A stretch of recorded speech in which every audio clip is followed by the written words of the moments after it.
नमस्कार, स्वागत है आपका न्यूज बुलेटिन में और मैं हूं आपके साथ सपना पांडे। बुलेटिन की शुरुआत से पहले एक नजर इस वक्त की हेडलाइंस पर। चांद की चट्टानों के सैंपल लेने के लिए 2027 में भारत लॉन्च करेगा चंद्रयान 4 मिशन। अमेरिका से भारतीयों की वापसी के मुद्दे पर राज्यसभा में 2 बजे जवाब देंगे एस जयशंकर। कल शाम पीएम मोदी की अध्यक्षता में होगी कैबिनेट मीटिंग। नए आयकर बिल को मिल सकती है मंजूरी। कर्नाटक सरकार ने जन्म और मृत्यु प्रमाण पत्र फीस में की बढ़ोतरी। संसद में आज सोनिया गांधी के खिलाफ आ सकता है विशेषाधिकार हनन प्रस्ताव। कांग्रेस प्रदेश अध्यक्ष अजय राय ने अंजलि राय की मौत पर बड़ा बयान दिया, जिसमें उन्होंने महाकुंभ में मृत पीएसआई अंजलि राय की मौत पर सवाल उठाते हुए कहा कि अंजलि राय बहुत ही बहादुर और जाबाज पुलिस अफसर थी। उनकी महाकुंभ में भगदड़ में मौत हुई, जो संदिग्ध है। आगे उन्होंने क्या कहा, सुनिए।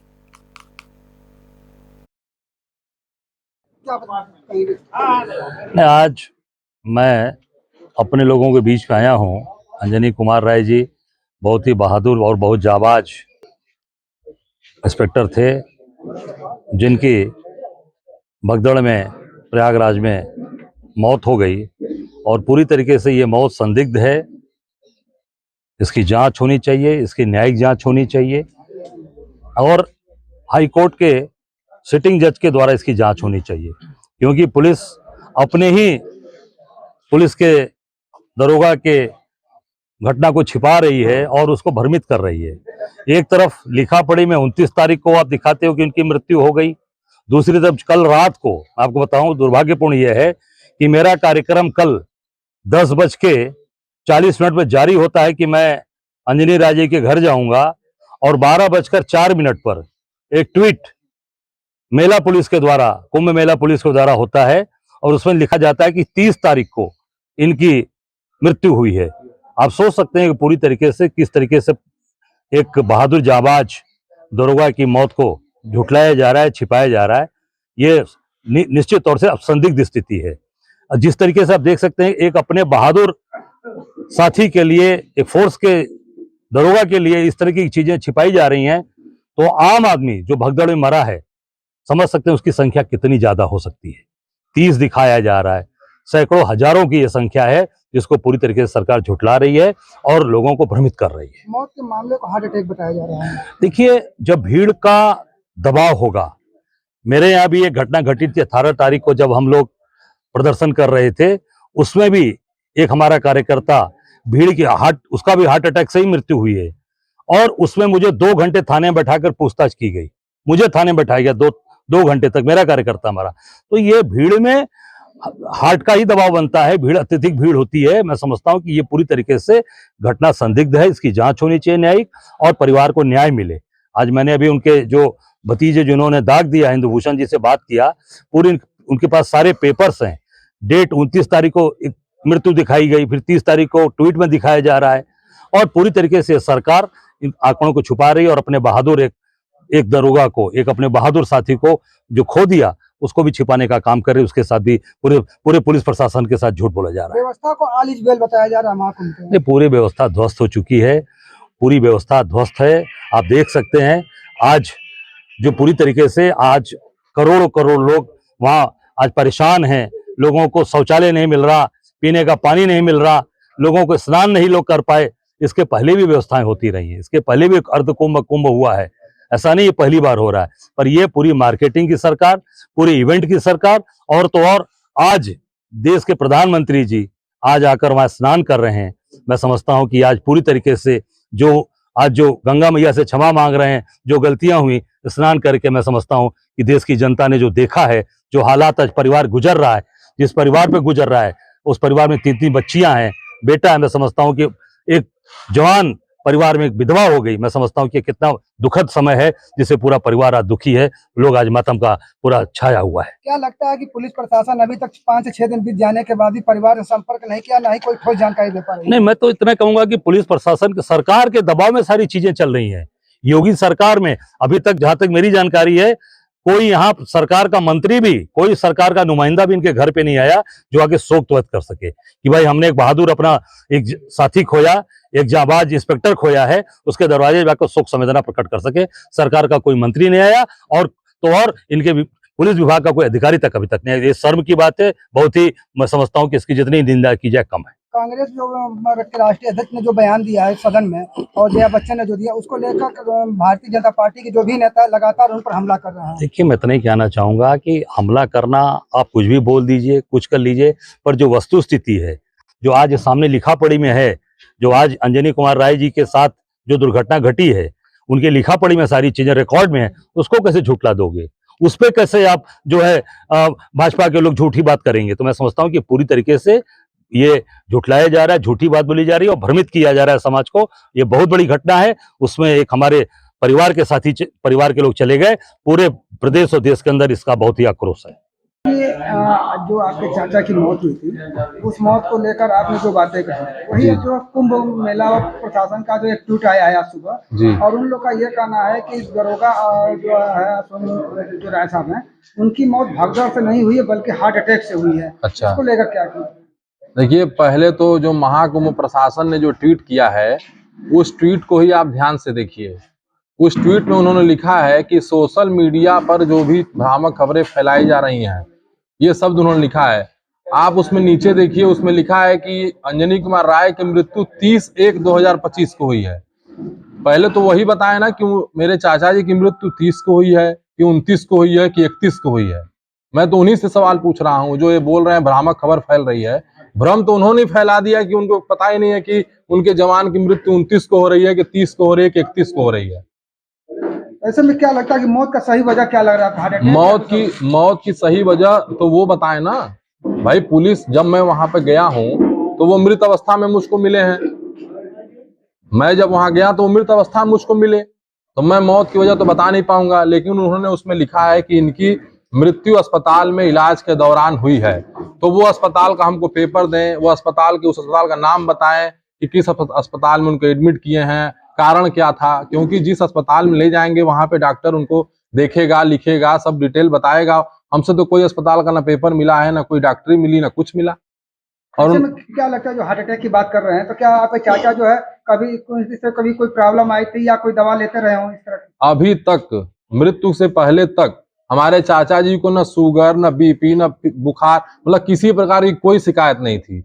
अगर कोई शिकायत किसी के पास मौजूद हो तो मेरे पास वो ले आके दिखाए कि वो बीमार थे, उनकी तबीयत खराब थी। बस बनी बनाई बातें उन लोग बोल दे रहे हैं, ट्वीट कर दे रहे हैं और बोल रहे हैं कि भ्रामक खबरें फैल रही हैं। जब उनकी तबीयत खराब हुई तो क्या प्रशासन या आप लोग उनको किसी अस्पताल में लेकर गए या कोई डॉक्टर कुछ कराया गया था? जब उनकी तबीयत बिगड़ी है तो हम लोग जब पहुंचे हैं तो वो मृत अवस्था में बैरक में पड़े थे, चारपाई पे लेटे हुए। हमारा भाई वहां जब पहुंचा है तो वो चारपाई पर लेटे पड़े थे। मेरा भाई उनको हिलाया है, डुलाया है, पानी छिड़का है, वो उठे ही नहीं है। फिर ये दौड़े दौड़े मेरा भाई गया वहां थाने से, सिपाहियों को लेके आया। फिर उसके बाद जब वो मृत अवस्था में है तो वो अस्पताल में कहाँ जाएंगे, वो तो थाने में ही है। अगर पुलिस प्रशासन कह रही है कि अस्पताल में मृत्यु हुई है, तो जब मैं वहां पहुंचा तो किसी डॉक्टर ने हमसे बात नहीं किया, किसी डॉक्टर की हमको पर्ची नहीं मिली, कोई हमको प्रमाण तक नहीं मिला, तो मैं कैसे मान लूंगा? क्या लगता है अस्पताल लेकर पुलिस के लोग भी गए थे या नहीं गए थे? अस्पताल लेकर कोई गया ही नहीं था। जब वो मरे पड़े हैं थाने में तो अस्पताल कैसे कोई जाएगा? ऐसे में उनकी जो मौत हुई तो मौत की सूचना आप लोग क्या विभाग के द्वारा मिला या कैसे कैसे आप लोग जानते? उनके मौत की सूचना किसी भी अधिकारी द्वारा अभी तक हम लोगों को नहीं दी गई है। अगर किसी भी अधिकारी के द्वारा हम लोगों को मौत की सूचना दी गई हो तो वो आकर के हमसे रूबरू हो, हमसे वो बताए। हम उनके मौत की सूचना वो उन्होंने स्वयं ही दी। उन्होंने कैसे, खुदा न खास्ता, कैसे ईश्वर की मर्जी कि उन्होंने मेरे भाई को फोन कर दिया और फोन पर कहा कि बाबू तुम जल्दी आओ, हमको यहाँ इलाज पानी नहीं मिल रहा, हमारी तबीयत गड़बड़ है। यही शब्द बोले और फोन उनका कट गया। जब मेरा भाई वहां पहुंचा तो थाने में मरे पड़े हैं। उनकी जो ड्यूटी लगाने जाने की बात आप लोग कर रहे हैं तो क्या उनकी ड्यूटी लगाए जाने से संबंधित कोई जानकारी या कोई ड्यूटी चार्ट भी कुछ? जी, हम लोगों को प्राप्त हुआ है। उनकी ड्यूटी मौरी मार्ग से संगम लोअर मार्ग पर थी, ये पूरा लिखित में है। ये कब तक था? अब ये क्लियर नहीं हो पा रहा है, ड्यूटी चार्ट वहां से आएगा तो क्लियर होगा। लेकिन कहाँ ड्यूटी लगी थी, क्योंकि जब ये बीमार हुए हैं 9 बजे ना, तो वहां के पुलिस वालों ने तस्करा डाला है कि उप निरीक्षक अंजनी कुमार राय की तबीयत बिगड़ गई है और मौरी मार्ग से संगम लोअर मार्ग तक इनकी ड्यूटी थी।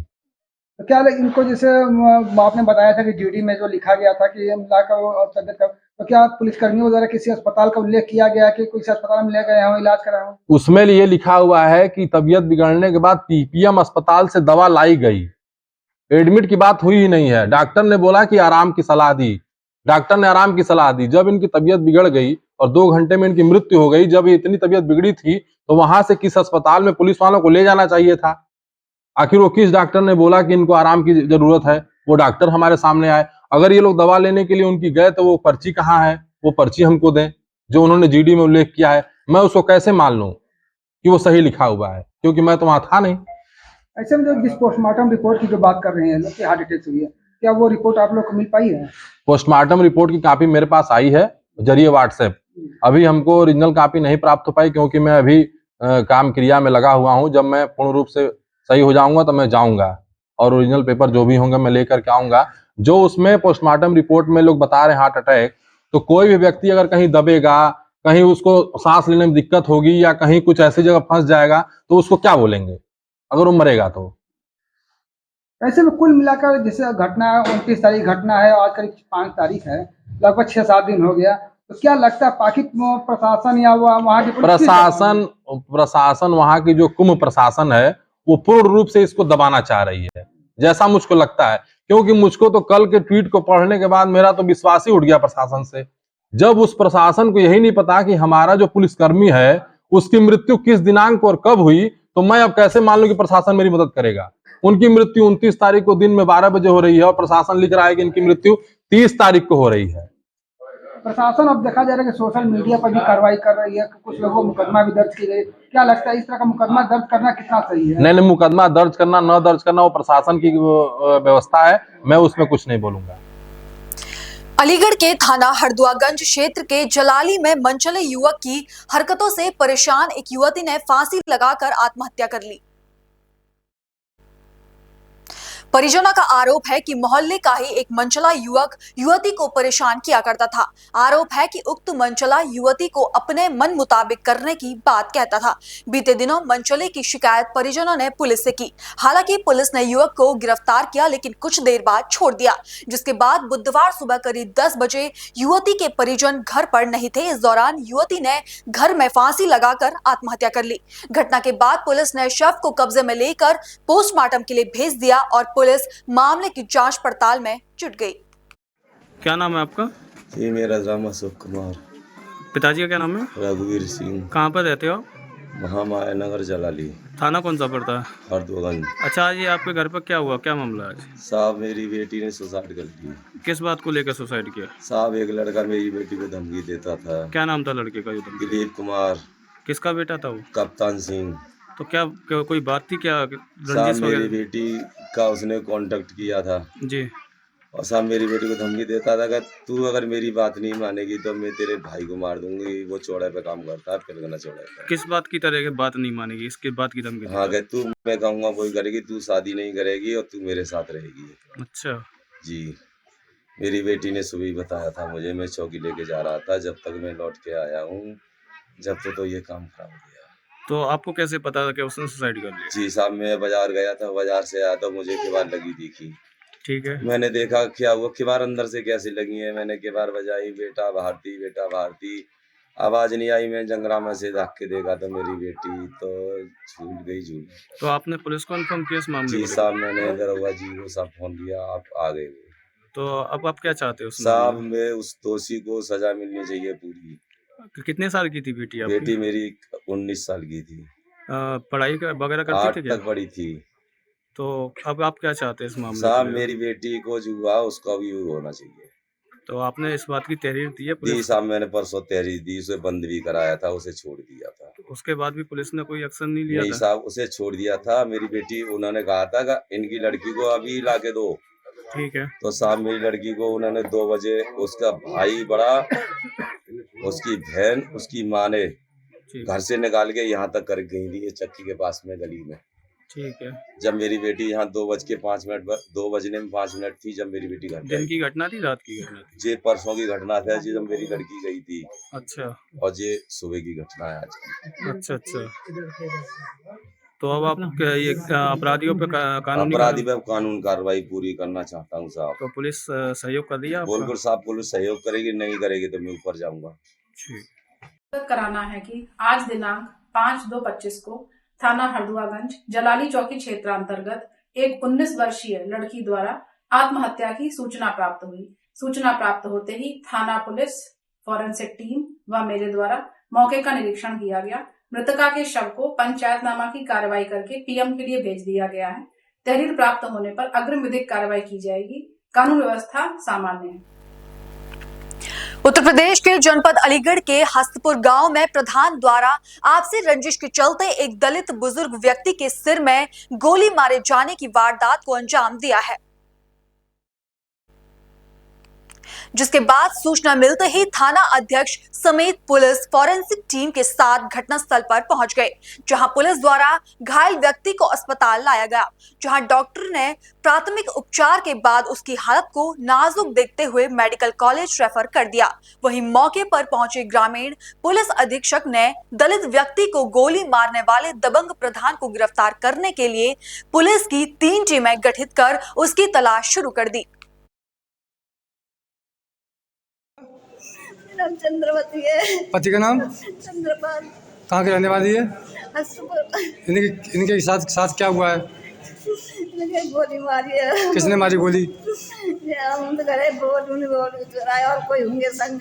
बबलू? हाँ, बबलू भट्टा वाला। अच्छा, उसने गोली मारी है? हाँ। गोली कहाँ पर मारी थी? खेत पे। मैं बाग भट्टा है, मैं खेत वहाँ मैं खेत पे आ रहे थे? नहीं, खेत पर गए। मैं खेत पर आऊंगी। मैं ठाड़ी मैं हमारे खेत। अच्छा। मैं खेत पर गए, मैं देख गया कोई कछु ना तो ना रहा, फिर मैं पकड़ ले गोली मारी है। अब कोई पुलिस मौके पहुंची?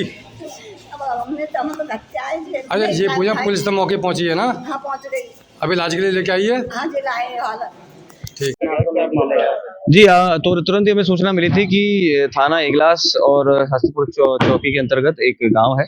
उस गांव में एक व्यक्ति को जो कि आरोप है अभी कि उसी गांव के प्रधान ने गोली मार दी है। ये सूचना हमें मिलते ही तुरंत प्रभाव से एसएचओ को निर्देशित किया गया। एसएचओ स्वयं अपनी गाड़ी में जो मजरूब है उन्हें लेके आए हैं और यहाँ थाना मलखान सिंह हॉस्पिटल में उनका इलाज अभी जारी है।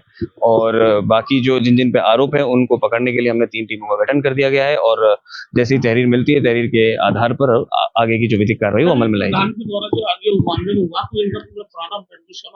हाँ, तो जैसे अभी तक पूछताछ हुई, उस पूछताछ में ये मामला सामने आया कि इनमें आपस में जो है बहुत पहले भी पूर्व में विवाद रहा है कई बातों को लेके।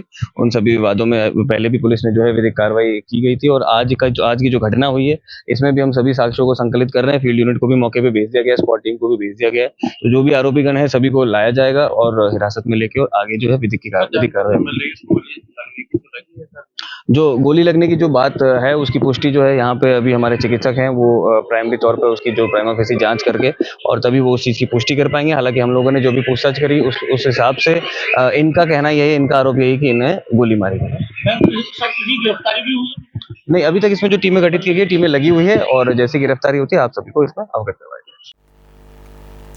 मेरठ जिले के मवाना तहसील में एंटी करप्शन टीम ने भ्रष्टाचार के खिलाफ एक महत्वपूर्ण कार्रवाई करते हुए लेखपाल मुकमल और उसके सहायक गोल्डी को रिश्वत लेते हुए गिरफ्तार किया, जहां लेखपाल और उसके सहायक ने किसान वीरपाल और मनोज से पैमाइश कराने के बदले 50,000 रुपए की रिश्वत की मांग की थी। पीड़ित किसानों ने इस भ्रष्टाचार की शिकायत एंटी करप्शन विभाग से की थी, जिसके बाद टीम ने दोनों आरोपियों को रंगे हाथ पकड़ लिया। लेखपाल और उसके सहायक को मवाना थाना ले जाकर उसके खिलाफ कार्रवाई की गई।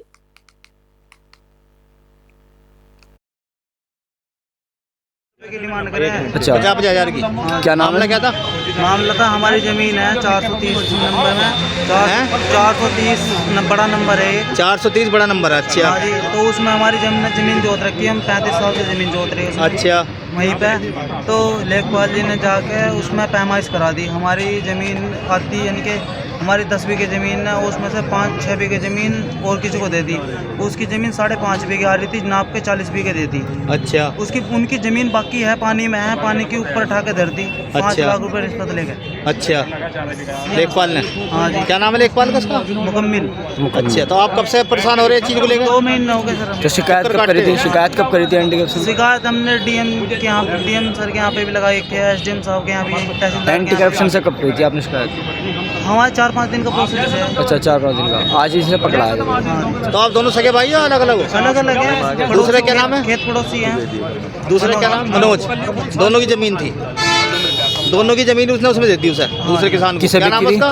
उसका नाम है अन्नू और परविंद और विनोद। अच्छा, इन्हें दे दी। हैं जी, गांव के ही हैं? ये दूसरे गांव के हैं। कौन सा गांव का? गांव मिर्जापुर के रहने वाले, वे पहले ही भूमाफिया हैं। बराबर में भूमाफिया, उन पर 14 लाख रुपए का तहसील जुर्माना है। उनके खिलाफ कोई भी कार्रवाई नहीं करती तहसील। जमीन बराबर में ही है उनकी? जमीन उनकी बराबर में नहीं है। उस नंबर में 5.5 बीघे जमीन दी है उन्हें, 50 बीघे के समथिंग में नाप के पटवारी साहब ने। और हम पूछते हैं कि ज़मीन की इनकी ज़मीन कितनी है, हमें कोई वो नहीं बताते हैं। तो ये किस जगह जब आप पैसे देने गए ना, कहाँ थे उस समय? तहसील में। किस जगह तहसील? अपने दफ्तर पे। कहाँ? चकबंदी दफ्तर में। ये चकबंदी में है वैसे? चकबंदी दफ्तर में रहते हैं। अब जो पटवारी जो हैं यही हैं, राजस्व पटवारी भी यही हैं। अच्छा, चकबंदी ऑफिस में बैठे हैं। चकबंदी ऑफिस में बैठे हैं जाके। अच्छा, तो ये जो है क्या नाम, ये पैसे किसने पकड़े थे? पैसे उनका जो ये रहता है, साथ में रहता है, चेल्ला जो रहता है, गोल्डी। हाँ, पहले तो कह रहे मैं ले लूंगा। हाँ। उन्होंने कही मुझे मतलब दे के कि उसको दे गोल्डी को। अच्छा। गोल्डी ने जाकर बाथरूम में जाकर मेरे से इनको पैसे दो। हाँ। मैंने उसको पैसे दे दिए। हाँ। हाँ, फिर पैसे मैंने कही गिन लो एक बार। तो उन्होंने गिने। मैंने कि 15,000 हैं, बट पैसे 10,000 थे। मैंने कि गिनेंगे तभी तो पता चलेगा इनके हाथ से। उन्होंने बोल रखा था कैसे कराना, तो उन्होंने पैसे गिने तो रुपये 10,000 थे। फिर लेखपाल पे ने भी पकड़ लिए थे? लेखपाल जी से बात हुई थी, टीम हमारे साथ थी बात करते हुए। उन्होंने कहा मुझे मत दे, उसको दे गोल्डी को। अच्छा, फिर लेखपाल को पकड़ लिया? लेखपाल को भी, हाँ, टीम को। उत्तर प्रदेश के जनपद हापुड़ के बाबूगढ़ थाना क्षेत्र अंतर्गत बीवी नगर रोड पर एक बाइक सवार व्यक्ति की विद्युत खंभे से टकराने पर दर्दनाक मौत हो गई। घटना की सूचना पाकर मौके पर पहुंची पुलिस ने शव को कब्जे में लेकर पोस्टमार्टम के लिए भेजा। वहीं घटनास्थल पर पहुंची फॉरेंसिक टीम ने मामले की जांच शुरू कर दी है। वलसाड़ जिला पुलिस ने हाल ही में एक बड़ी सफलता हासिल की है, जहां 2 गट्टे और कारतूस बरामद कर 2 आरोपियों को गिरफ्तार किया गया। पुलिस ने आरोपियों के पास से एक देसी पिस्तौल, 2 जिंदा कारतूस, एक मोबाइल फोन और 39,000 रुपए नकदी बरामद किया गया। वलसाड़ पुलिस अधीक्षक करणराज बघेल ने बताया कि आरोपियों ने वलसाड़ जिले में चेन स्नैचिंग, लूट और चोरी जैसी कई अपराध किए थे। पुलिस ने आरोपियों की गिरफ्तारी के लिए एक विशेष अभियान चलाया था। हथियारनी मददથી આ લૂંટને અને ચેન ચેટિંગ જવાબથી શું ઘટના બની, પોલીસે શું પગલાં લીધા? વલસાડ જિલ્લાના વલસાડ રૂરલ પોલીસ સ્ટેશન અને વલસાડ સિટી પોલીસ સ્ટેશનમાં છેલ્લા એક મહિનામાં અલગ અલગ સમયે 2 ચેન સ્નેચિંગના બનાવ બન્યા હતા અને બંને બનાવોમાં જે બાઇક ઉપર આવેલા આરોપીઓએ હથિયાર બતાવીને ધમકાવીને ચેન સ્નેચિંગ કરેલું હતું। બંને બનાવોની ગંભીરતાને ધ્યાન રાખીને તાત્કાલિક તમામ જિલ્લાની તમામ ટીમો, ક્રાઇમ બ્રાન્ચ, એસઓજી સાથે સાથે વલસાડ સિટી, વલસાડ રૂરલ તમામ કામે લગાડવામાં આવી હતી। જે બીજો જે બનાવ બન્યો હતો ચેન સ્નેચિંગનો, એ દરમિયાન સમગ્ર જિલ્લામાં નાકાબંધી આપવામાં આવી હતી અને નાકાબંધી દરમિયાન આરોપીઓ છે એ પારડી પીઆઈ ગઢવીએ એનો પીછો કર્યો હતો અને પીછો કરતા આરોપીઓ વાપીના કોઈ વિસ્તારમાં બાઇક ફેંકીને જતા રહ્યા હોય એવાની અમને હકીકત મળી હતી। Valsad city, Vapi town, Vapi GIDC ડુંગરા તમામ પોલીસ કામે લાગેલી હતી। આ જે ગુનાને અંજામ આપ્યો હતો એ બાઇક છે એને બિનવારસી કબજે કરવામાં આવ્યું હતું અને ગુનામાં એમણે પહેરેલા જેકેટ, એની સાથે સાથે એક દેશી કટ્ટો પણ ત્યાંથી મળી આવ્યો હતો। બનાવોની ગંભીરતાને ધ્યાને રાખીને સમગ્ર જિલ્લાની અલગ અલગ ટીમો બનાવીને આ આરોપીઓ બાબતે હ્યુમન ઇન્ટેલિજન્સ અને ટેકનિકલ ઇન્ટેલિજન્સ એકઠું કરવામાં આવ્યું હતું અને આ ઇન્ટેલિજન્સના આધારે ભીલાડ વિસ્તારમાંથી આ બંને આરોપી જેણે ચેન સ્નેચિંગ અને લૂંટ કરી હતી એ બંને આરોપીને પકડી પાડવામાં મોટી સફળતા મળી છે। બંને આરોપી જે આતમ સાહની અને બીજો જે આરોપી છે મોહમ્મદ હનીફ ઉર્ફે મુન્ના અંસારી, આ બે આરોપીની આપણે ધરપકડ કરી છે.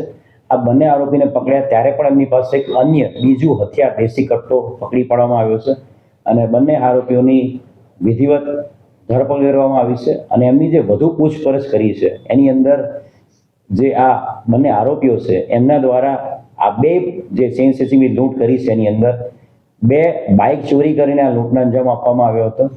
સાથે સાથે આ ચેઇન સ્નેચિંગની લૂંટ કરવા માટે એમણે હથિયારો પણ એમના જે મિત્ર છે સંદીપ, સાથે સાથે સુનિલ અને ત્રીજો દુર્ગેશ, આ ત્રણની મદદથી હથિયારો પણ ઉત્તર પ્રદેશથી મંગાવેલા હતા.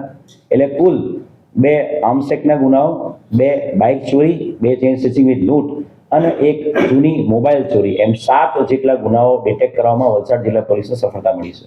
યુપીનો જે ગેંગસ્ટર રામ ગોવિંદ સાહની છે, આતમ સાહની, એ ઉત્તર પ્રદેશનો નામચીન ગેંગસ્ટર છે. ગોરખપુર અને આસપાસના બસ્તી અને ગોરખપુર આ જિલ્લાઓમાં એની ગેંગ ઓપરેટ કરે છે અને એની વિરુદ્ધમાં ગેંગસ્ટર એક્ટ સહિત 25 જેટલા ધાડ, ઘરફોડ, લૂંટ, આર્મસેક્સના ગુનાઓ, અટેમ્પ્ટ ટુ મર્ડરના ગુનાઓ દાખલ થયેલા છે. મોહમ્મદ હનીફ ઉર્ફે મુન્ના છે એની વિરુદ્ધમાં પણ 15થી વધુ વલસાડ જિલ્લાના અલગ અલગ પોલીસ સ્ટેશનમાં ગુનાઓ દાખલ થયેલા છે. આ આરોપીઓ સંદીપ જે પકડવાનો બાકી છે, મુન્નો અને આતમ સાહની, આ લોકો ઉત્તર પ્રદેશની બસ્તીની જેલમાં સાથે હતા અને મુન્ના અને સંદીપના કહેવાથી આ ગેંગસ્ટર જે આતમ છે એનો કોઈ વલસાડનો કોઈ ગુનાહિત ઇતિહાસ નથી. એટલે વલસાડ જિલ્લામાં ઓપરેટ કરવા માટે લોકોએ શરૂઆત કરી હતી અને વલસાડ જિલ્લા પોલીસની સક્રિયતા અને ગુજરાત પોલીસની સક્રિયતાના કારણે આ બે ચેઇન સ્નેચિંગ કર્યા બાદ તરત જ આ આરોપીને પકડી પાડવામાં સફળતા મળી છે. આ લોકો ગુનો કરતા પહેલા રેકી કરતા કે કઈ રીતે ગુનો છે? જે આરોપીઓ છે એ લોકો સૌથી પહેલા એમણે હથિયાર ઉત્તર પ્રદેશથી મંગાવ્યા હતા, 2 દેશી કટ્ટા 4 રાઉન્ડ સાથે મંગાવેલા હતા. ત્યારબાદ એમણે જે એમનો મિત્ર છે દુર્ગેશ, એની રિક્ષાનો ઉપયોગ કરીને બાઇકો આઈડેન્ટિફાઈ કરતા હતા. સૌથી પહેલા એ લોકો બાઇક ચોરી કરતા હતા લોકોનું, અને પછી એ ચોરીનું બાઇક છે એ અવારું જગ્યા પર મૂકી દેતા હતા અને સાંજના સમયે 7 થી 8 વાગ્યાના સમયમાં લગ્નનો સિઝન પણ છે એટલે મોટાભાગની જગ્યાઓ ઉપર લગ્નના સિઝનમાં લોકો હાર અને ચેઇન એવું પહેરી નીકળતા હોય છે, એવા વિસ્તારો ટાર્ગેટ કરતા હતા. અને એટલે જ એમણે વલસાડ સિટી અને રૂરલ એરિયામાં જ્યાં મહિલાઓ કે પુરુષો જે ચેઇન પહેરીને જતા હોય એવાને ટાર્ગેટ કર્યા હતા. આ આરોપીઓની જે વધુ પૂછપરછ કરતા 7 ગુનાની ઉપરાંત પણ આરોપીઓ દ્વારા વલસાડના વાપી, ડુંગરા, સાથે સાથે દમણ અને દાદરાનગર હવેલી અને સેલવાસ એ વિસ્તારમાં મોબાઈલ સ્નેચિંગ કર્યાની પણ હકીકતો હાલ મળી રહી છે. એમણે જે મોબાઈલ સ્નેચિંગ કરેલા હતા એવા 30થી વધુ મોબાઈલો સંદીપના ઘરમાંથી મળેલા છે આરોપીને, અને એમાં અલગ અલગ જે ફરિયાદીઓ છે એમને શોધી કાઢવામાં આવી રહ્યા છે અને એમાં વધુ ગુનાઓ દાખલ પણ. लुधियाना जेल में गैंगस्टर सागर न्यूटर की अचानक तबीयत खराब होने के कारण उसे संगरूर हॉस्पिटल ले जाया गया. इलाज के दौरान गैंगस्टर सागर की मौत हो गई, जिस पर परिजनों ने जमकर हमला किया. परिजनों का कहना है कि गैंगस्टर सागर की हत्या की गई है. इतना ही नहीं, लुधियाना के आरती चौक में शव को रखकर परिजन धरना प्रदर्शन कर रहे हैं. परिजनों का कहना है कि जब तक हमें इंसाफ नहीं मिलता तब तक वो अंतिम संस्कार नहीं करेंगे.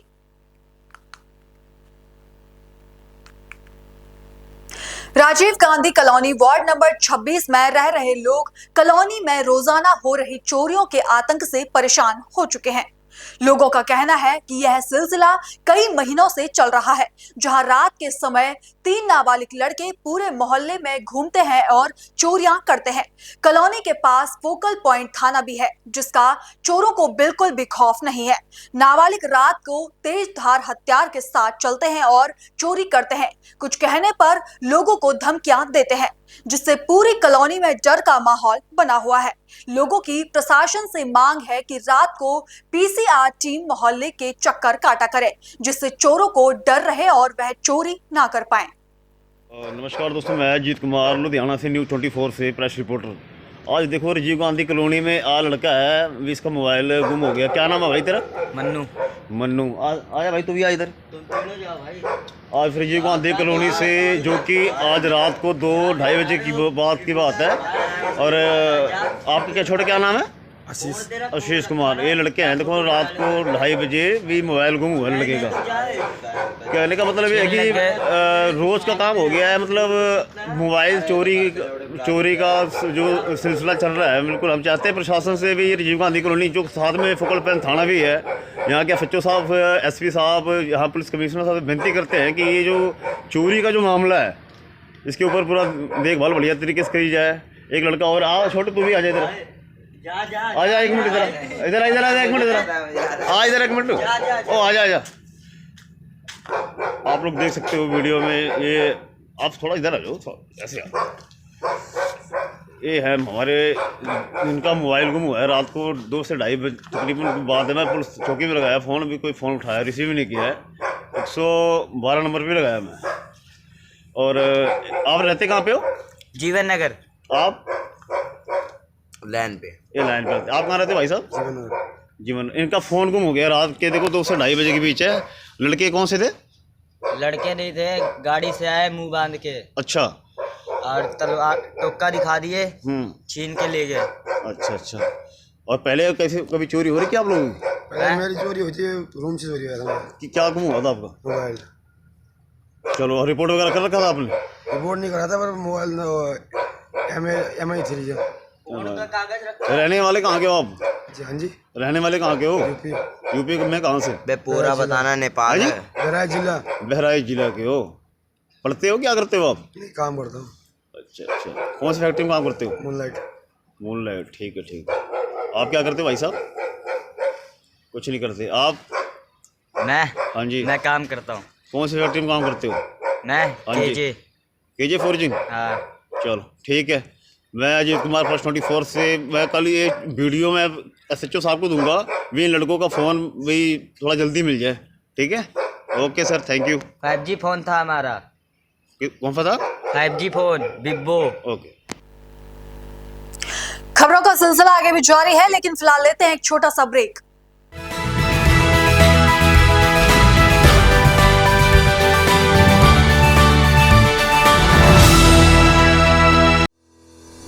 रोजगार डेवलपर्स, a unit of रोजगार डेवलपर्स एंड प्राइवेट लिमिटेड। घर वहीं जहां हो आपका भरोसा। पिछले 15 सालों से आपके सपनों का घर हमारी प्रतिबद्धता। रोजगार डेवलपर्स का पता है शिमला बाईपास रोड, गणेशपुर, देहरादून। रोजगार डेवलपर्स से संपर्क करने के लिए अभी डायल कीजिए 9897054026 पर या 8433207910 पर।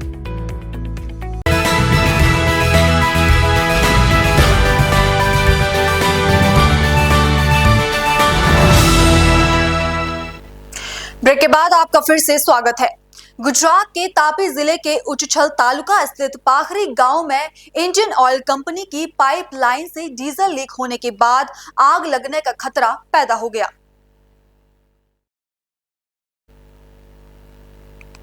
घटना की सूचना मिलते ही फायर ब्रिगेड, स्वास्थ्य विभाग और पुलिस की टीम मौके पर पहुंची। कंपनी के टेक्नीशियंस ने अपनी कुशलता से रिसाव को तुरंत नियंत्रित किया और पाइपलाइन की मरम्मत की। कंपनी ने इस पूरे ऑपरेशन को मॉक ड्रिल के रूप में सफलतापूर्वक पूरा किया। वहीं इस दौरान 2 लोग बेहोश हो गए, जिनमें से एक को अस्पताल भेजा गया।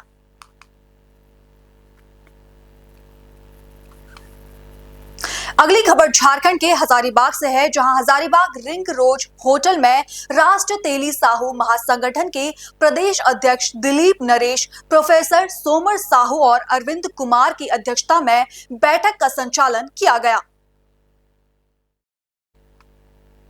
इस दौरान कैलाश साव को हजारीबाग का जिला संयोजक घोषित किया गया।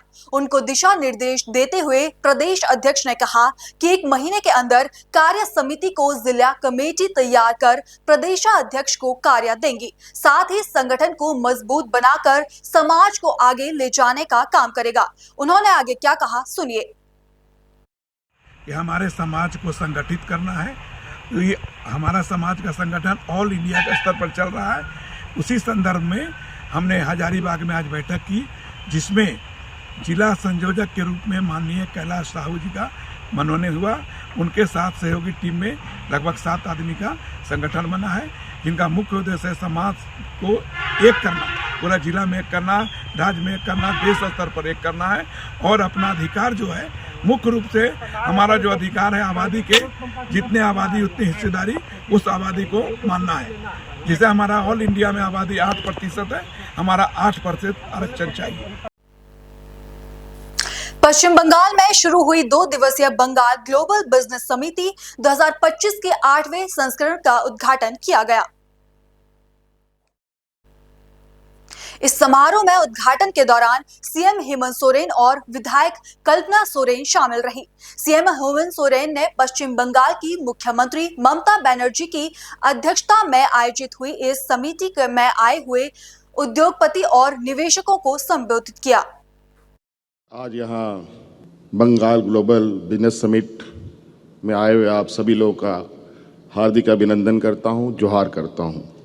साथ साथ में आज इस कार्यक्रम को आयोजित करने वाले बंगाल की मुख्यमंत्री आदरणीय सुश्री ममता बनर्जी जी को बहुत बहुत धन्यवाद देना चाहूँगा कि इन्होंने हमें भी यहाँ आमंत्रण दिया और साथ साथ में यहाँ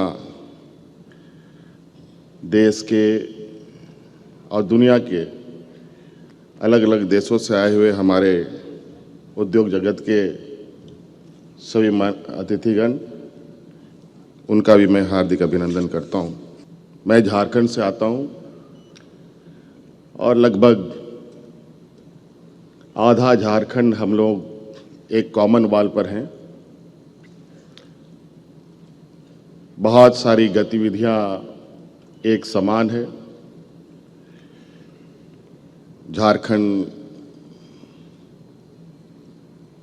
बंगाल, कभी कभी बहुत सारी चीज़ें ऐसे मिलती है, समझ पाना बड़ा कठिन होता है ये झारखंड और बंगाल में फ़र्क क्या है। और मुझे भी आज इस कार्यक्रम में शरीक होने का मौका मिला और निश्चित रूप से बहुत सारी चीज़ें मुझे भी यहाँ समझने को मौका मिलेगा। और जितने मेहमान आए हैं, देश और विदेश से भी, उन सभी के साथ भी आज के इस कार्यक्रम में मुलाकात होने का हमें मौका मिलेगा। झारखंड प्रदेश खनिज संपदाओं का ये राज्य है। लगभग 40% से अधिक खनिज संपदा हमारे राज्यों में पाया जाता है। भीलवाड़ा जिले के मांडलगढ़ के बिगौद कस्बे के सामुदायिक स्वास्थ्य केंद्र में स्वास्थ्य सेवाओं की गंभीर अव्यवस्था देखने को मिल रही है।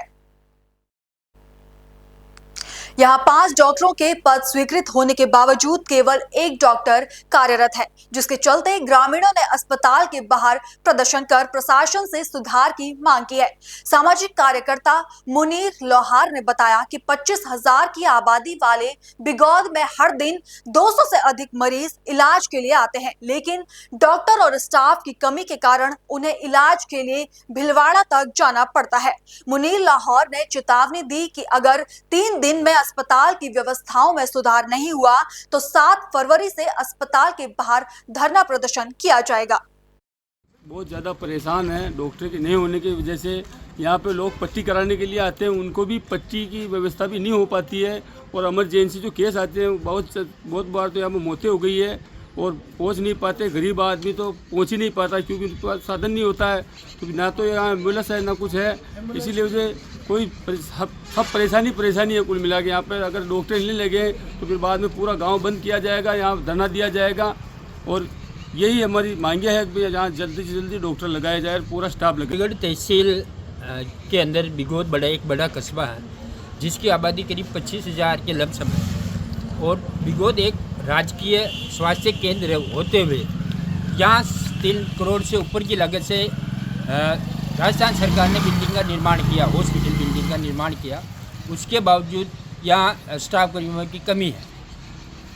25,000 तो बिगौद की आबादी है, करीब आसपास के एरिया को मिला 50,000 आबादी के लोग ग्रामवासी इस स्वास्थ्य लाभ उठाने के लिए यहाँ आते हैं, लेकिन स्टाफ नहीं होने की वजह से ये अस्पताल में व्यवस्थाएं नहीं है। अगर कोई इमरजेंसी आता है तो उसे रेफर करना पड़ता।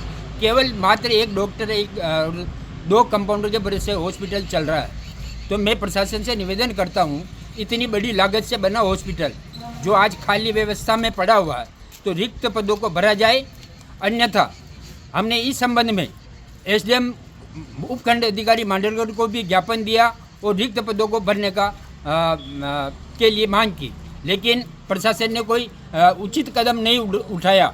और इस संबंध में मैंने CMHO से भी बात की, लेकिन अभी तक कोई इनके कान में जू नहीं रेंग रही है।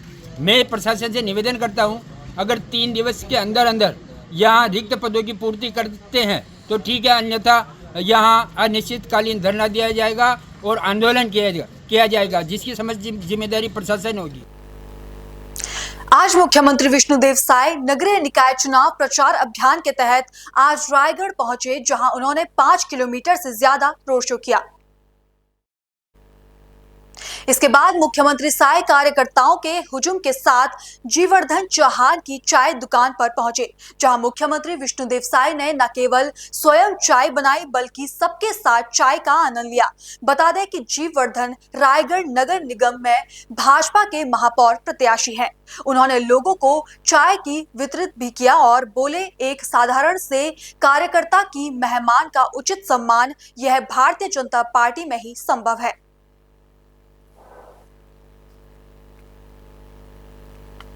सागर के नगर निगम मार्केट में अवैध अतिक्रमण का मामला सामने आया है। मार्केट में संभल कॉम्प्लेक्स की जगह पक्की दुकानों का निर्माण किया गया। पानी पीने की किसी की भी तरह व्यवस्था नहीं है और पूरे मार्केट में सीलिंग टूटकर लोगों के सिर पर गिर रही है।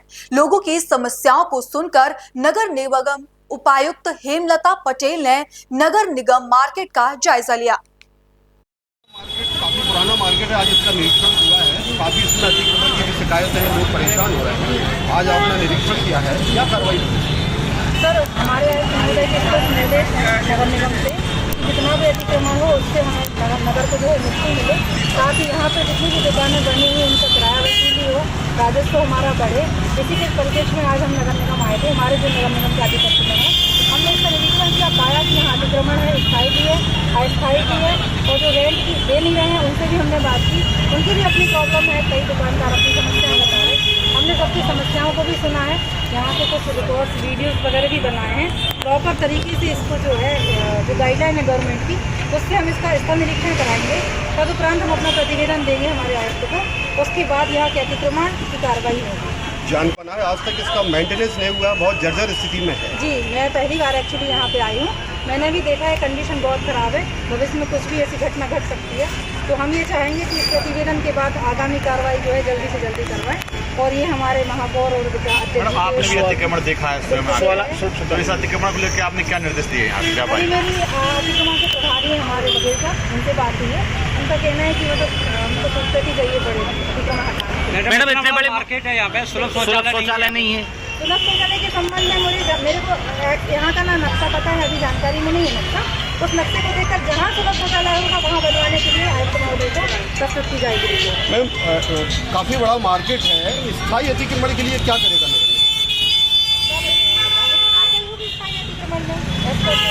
क्या गैलरी साफ होंगी क्या?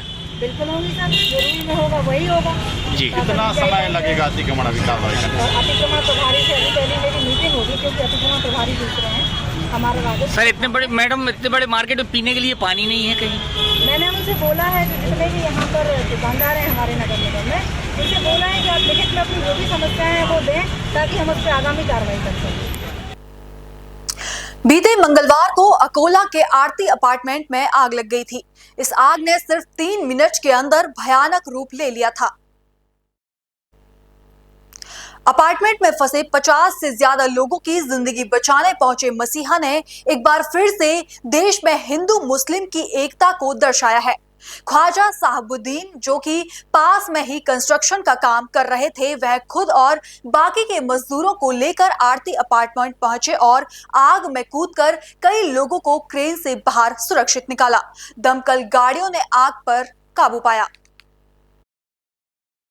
मैं ख्वाजा सईदुद्दीन, सिविल कॉन्ट्रैक्टर, यहाँ पर मेरा काम शुरू है। यहाँ पर आग लगने की मुझे खबर लगी सुबह 9-10 सवा 10 बजे के आसपास 10 बजे के आसपास। तो हम लोग मेरा ठेकेदार नज़ीर ठेकेदार और रफ़ीक ये बोले सेठ वहाँ आग लग गई। तो हम लोग भाग के यहाँ पर आए, सब लोग अपार्टमेंट में फंसे हुए थे। वहाँ पर सीढ़ी लगा के हमने रेस्क्यू किया उनको। मैंने साथ में सब सामग्री लाया था तोड़ फोड़ की, जालियाँ तोड़ के लोगों को निकाले और अल्लाह का करम है, ऊपर वाले की दया से सब लोग सही सलामत सेफ बाहर आए। लोगों को रेस्क्यू किए 10-15 लोगों को यहाँ सामने से रेस्क्यू किए, आनंद भाई ने, मैंने और मोहल्ले के लोगों ने। सबसे पहले हम लोग ही पहुँचे, अग्निशामक लोग दल ने और बाकी लोगों ने पीछे से रेस्क्यू। मैं रहवासी आनंद कदम दीपक चौक, यहाँ पर जो आग लगी है तो उसमें इतने लोग फंसे हुए थे अपार्टमेंट के अंदर। तो यहाँ आम जनता थी, जो हिंदू मुसलमान जो लोग आजकल जातिवाद का करते हैं, तो हमने पहली बार देखा यहाँ पर कि भाई इतनी ताकत से लोगों ने मदद की कि इतने मुस्लिम लड़के सब ऊपर चढ़ना, अग्निशामक दल की सीढ़ी लेना, ये लेना, सब ऊपर वायर ये रस्सी लगाना, ये लगाना, लेडीज़ को उतारे। हमारे 2 बहना फंसे थे, हमारा घर है यहाँ पर, और इन्होंने इतनी मदद करे सब मुस्लिम लोगों ने और हिंदू लोगों ने कि भाई ऐसा पहली बार देखने को मिला। अकोले में एकता। आज जो यहाँ आग ने तांडव मचाया आरती अपार्टमेंट में, ये रोंगटे खड़े करने वाला एक हादसा था। और आज आरती अपार्टमेंट गंगाधर प्लॉट में जो आग ने तांडव मचाया, उससे कई लाखों का माली नुकसान हुआ और बहुत सारा जानी नुकसान हो सकता था। लेकिन क्योंकि हमारा जो देश है वो गंगा जमुना तहज़ीब का प्रतीक है और इसी तहज़ीब को आज हम लोगों ने ज़िंदा होते हुए देखा कि हिंदू समाज, मुसलमान समाज सब मिल के जो है उन्होंने इंसानियत को बचाया। और ये संदेश है कि हम अगर इसी तरीके से हिंदू, मुस्लिम और सभी जाति धर्म को लेकर चलें तो हमारा देश सिर्फ महाराष्ट्र ही नहीं, पूरा देश जो है वो दुनिया में बहुत जल्द नंबर 1 पोजीशन पर आ सकता है। मेरा नाम डॉक्टर अब्दुल कलीम है। आज गंगाधर प्लॉट में जो आग की घटना हुई है, उस समय मैं अपने बालकनी में ही काम कर रहा था। जैसे ही आग लगी करके मैं और मेरी वाइफ यहाँ खड़े थे, हमने बहुत सारे लोगों का आवाज़ लगाया कि बिल्डिंग से बाहर निकलो, बाहर निकलो। फिर बहुत सारे लोग बाहर निकले और आग ने अचानक ही तूल पकड़ ली। शायद वहाँ पे जो झाड़ दिख रहे हैं, झाड़ के ऊपर में वहाँ शायद शॉर्ट सर्किट हुआ था, जिसकी वजह से आग लगी। हमने हमारे कैमरे में देखा है करके, वो आपको दिखा है कि शायद बाद में फिर लोग आए करके फिर बहुत देर के बाद में समझ लेना यहाँ इसकी गाड़ी है करके अग्निशमन की, उन्होंने आग बुझाए करके। आग बुझाने के बाद बहुत सारे लोगों को हमने हमारे घर में बुलाया करके, उनको थोड़ा सा बिठाए, दिलासा वगैरह दिया करके उनको। उसके बाद में आज फिर हमने उनके लोगों के लिए खाने का भी इंतज़ाम किए थे, मगर बहुत सारे लोग अपने अपने रिश्तेदारों के चले गए थे करके। हम बस यही चाहते करके कि हम सब जो रहे करके आपस में एक दूसरे को पड़ोसी होने का हक अदा करें और अच्छे से और मिलकर रहे करके। फिलहाल बुलेटिन में इतना ही। देश और दुनिया की तमाम खबरें देखने के लिए बने रहिए पल्स 24 न्यूज के साथ। नमस्कार।